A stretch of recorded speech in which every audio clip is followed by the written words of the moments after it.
আসসালামু আলাইকুম। দেখতে পাচ্ছেন কচুর ভুঁই, খুব ঘাস বেঁধেছে কচুর ভুঁইতে। তিনটে লোকে ঘাস নিড়াছে আর দুটো লোকে ফেলছে। সকালতে এই যে সামান্য একটুখানি ভুঁই মেরেছে, এত পরিমাণের ঘাস যে তিনটে লোকে মারছে আর দুটো লোকে ফেলছে, তাও ফুরোছে না ঘাস। প্রচুর ঘাস হয়েছে কচুর জমিতে।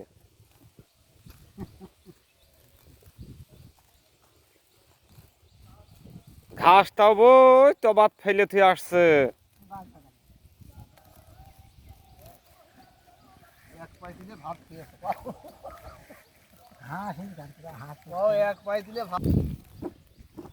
খালো এ কচুর ভুঁইতে এত ঘাস বাঁধলো কে রাম করে?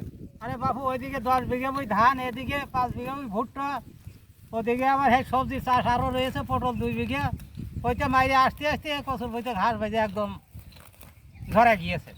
ও, তাহলে তো প্রচুর চাষ আপনার। হ্যাঁ, আমার প্রচুর চাষ, ওরকম জন মনীষও আছে। ও, নামটা দিতে আমাদের। তা ওইদিকে তো সব গোছানো হয়ে গিয়েছে। হ্যাঁ, ওদিকে এখন গোছান হয়ে গেছে, আমি কচুর ভুঁইতে এসে পড়েছি। ভুট্টার ফলন কেরাম হইল? এই 40 থেকে 45 মন 50 মন করে গিয়েছে। আর ভালোই হয়েছে। আর ধান? ধান 30 মন 35 মন করে গিয়েছে। যাক, আল্লাহ খুব ভালো দিয়েছে। হ্যাঁ, এই বছর আল্লাহ খুব দিয়েছে। তাই এই কচুর আবাদ কি এর আগে করেছেন? গতবার ছিল 2 বিঘা। তা লাভবান হইলেন? 2 বিঘায় খরচ খরচা বাদ দিয়ে 1.5 লাখ টাকা হইল লাভ। মাশাআল্লাহ। তাই এবারটাও সেই চান্সেই লাগিয়েছেন? হ্যাঁ, এবারটাও 2 বিঘা লাগাইয়েছে, ওই চান্সেই লাগাইয়েছে। যাক যাক। তা কচু তো ভালোই আছে, কিন্তু ঘাস শুধু কচুর হ্যাঁ, ভুঁইতে। এই বছরটা এই যে ধান পান গোছা ভুট্টা গোছাতে কচুতে আর কাটা 3টা করে লাগবে। নামটা দাও। তা যাই হোক, তার সমস্যা নেই, কচু ভালোই আছে, কিন্তু ঘাস সাফ করে দিলে কচু খুব মানান হয়ে যাবে না?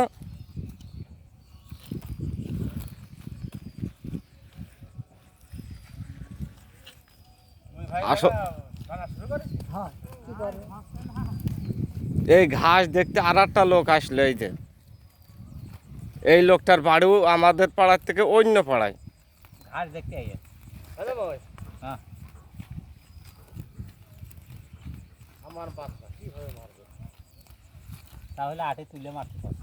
তাই চাই গেছে না, একটু নিরেন তুলে মারলি আগে। না না, আটি না তুলে মারলে ফের হয়ে যাবে। আবার তো হবে হবে। আরে ভাত খাওয়া যায়। ওদিকে আটে তুলিল না।